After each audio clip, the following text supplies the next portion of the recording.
because there is this post here from John Root. It says this whole Riley Gaines and Simone Biles feud not only exposed Simone as anti-woman, but exposed her husband, Jonathan Owens, as a weak leader in their marriage.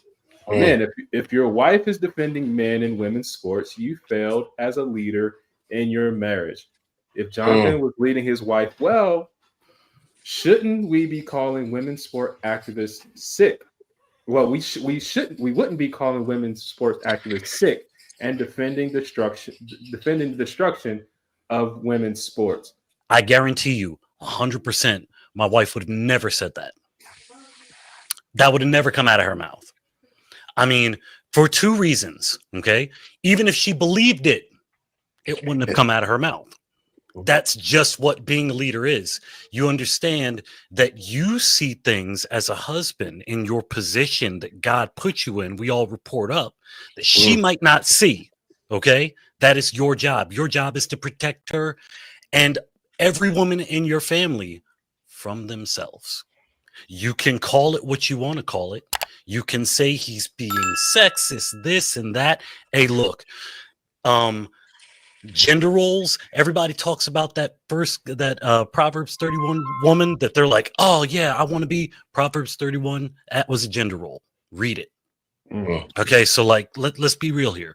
Men were really in their place. If he was in his place, that would have never come out of her mouth. That's for him. Now you, Simone, I'm wondering what happened. Was it a parenting thing? Was it a like, what in the world? How could you personally be a professional athlete and have that come out of your mouth? Yeah. You know who was inordinately smart and got it? A young lady by the name of Serena Williams. Serena Williams rolled up and said, if I were to face Andy Murray or something like that, I'd lose 6-0, 6-0 in 15, 20 minutes. They're two completely different sports because we're two completely different types of people. God did not make us the same. And you should know that personally. A man that is properly, and guys, I know we're in this progressive era, but we can't change a natural human way of order. You just can't do that. A man that's actually leading his wife in their relationship or in their marriage, I should say, he would be able to actually instill some wisdom within her too also. And she never would have uttered those words. But the bigger point that I take away from the situation more than anything is how disappointed I am from an athlete, Simone Biles, to say that. I don't know if Simone Biles has ever had to actually compete against another man before. There are a lot of women that dedicated their life to their specific sport. And it doesn't matter how hard they are willing to work or sacrifice, they just aren't going to be able to compete with a man. So I just thought it was very egregious for her to utter those words. It was actually rather selfish too also. It's like, well, if I don't have to deal with it as a gymnast, well, all the other women who play soccer or basketball, oh, well, that's an issue that they have to deal with individually. So my biggest takeaway from it, I was just really disappointed from actually an athlete from herself. Maybe like a commentator like Emily Vigeland, if I'm saying her name correctly.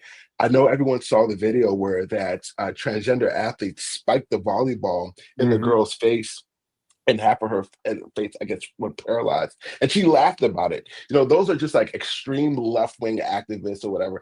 I don't expect much from them. They're not athletes. But Simone Biles, her being an athlete, I would expect her to have a lot more common sense than that. Wow. So Tyrone, I mean, Simone even, followed up. I don't have the tweet in front of me, but she followed up with a tweet back to Riley Gaines saying, I have it if you want it, I believe. You're built like a man. Oh, no, don't have that one. Nope, not that one. I thought you were talking about the other one. No, basically Simone Biles tweeted back at Riley Gaines saying, you're built like a man, so you should be okay with it. Wow. Hold on, let me see if I can find it. But go ahead, man. I'm gonna see if I can find that tweet real quick. But go ahead. Do you guys remember? Yeah, it is kind of selfish of Simone Biles at this point, for two reasons.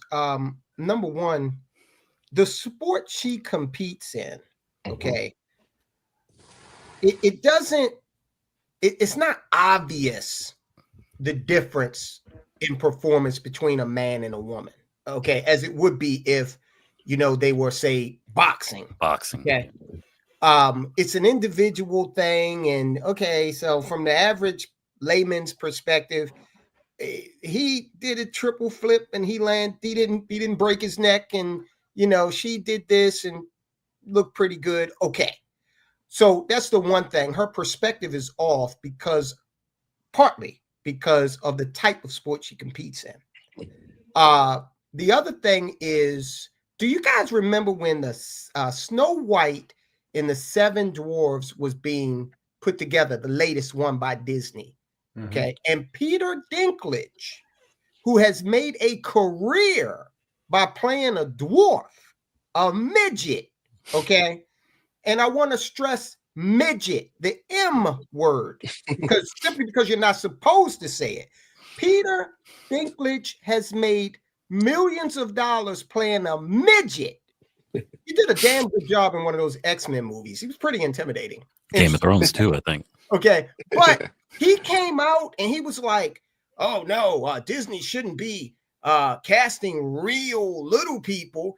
And I'm like, dude, so you got yours, okay? Yeah. We never saw you in a movie playing Kareem Abdul-Jabbar, okay? So you got yours, and now you want to shut down this opportunity, which isn't even a big opportunity, right? You want to shut this opportunity down for everybody else, right? So it's on that same vibe for me, which is selfish as hell. Here's this: bully some of your own size, which would ironically be a male at Riley Gaines. And this was from Simone Biles. Gippy, I want to get you in here, man. How do you view all this, man? Is this a weak man? And I mean, yes. Is he feeding Simone Biles these tweets? No. Jesus Christ, no. What? I mean, I don't know. Sometimes, No. So I have a different take on this. I do. I think we missed an obvious tell here. I think that Simone Biles isn't the conservative personality you think she is. I think she's more super liberal, and she just hides for clicks and conservativedom, like many women who are athletic or want to ride the moderate fence or whatever. I'm not traditional, but I'm not left. I'm a free spirit, whatever. Anyhow, we just assume that she fits some sort of pre-narrative we have about like what we mean by we see conservative, but she doesn't see herself that way. It's clear. These are her own opinions about trans, LGBTQIA, alphabet mafia, psychopaths. And well, to be fair, I didn't call her conservative, but I the whole the way she met. Yeah. The way they're selling that too. They're not selling like the idea is they're selling that to the middle of the road, the right, like. The whole thing is this is a woman who's a liberal. She has liberal views. Her husband isn't going to stop. No one is going to stop anyone from saying something on social media unless you literally have your hands around their throat while they're trying to say it. I apologize, but you don't have the ability to physically stop, right? Like unless you're going to stop them from doing it, and they're not going to have the ability to stop your wife. Like I'm married. I try and lead, but yes, sometimes my wife says things that even shocks me. Like, sorry, that's life. She's saying whatever the hell she wants because she has access to a phone and a social media account. Yes, is he weak? He's weak because he tries to present his marriage as one thing and it's not, and be truthful to yourself. Again, that's the weakness there for him. She's just being her. And the fact that two girls are fighting over men in women's sports just speaks how absurd today is. Like, I'm on Riley Gaines' side in all this. Simone Biles is insane. She's saying let men beat up on women in women's spaces because it's feminism. Yeah, that's insanity. If I can get one real quick. This is why we need to. I don't want to hit the brakes on this. I want to hit the accelerator. Just go ahead and make it so that women are in all of these men's sports. And in about 2.5 years, there will be no real women, okay, in any of these sports. And then maybe they will be satisfied. Let's go for full equality.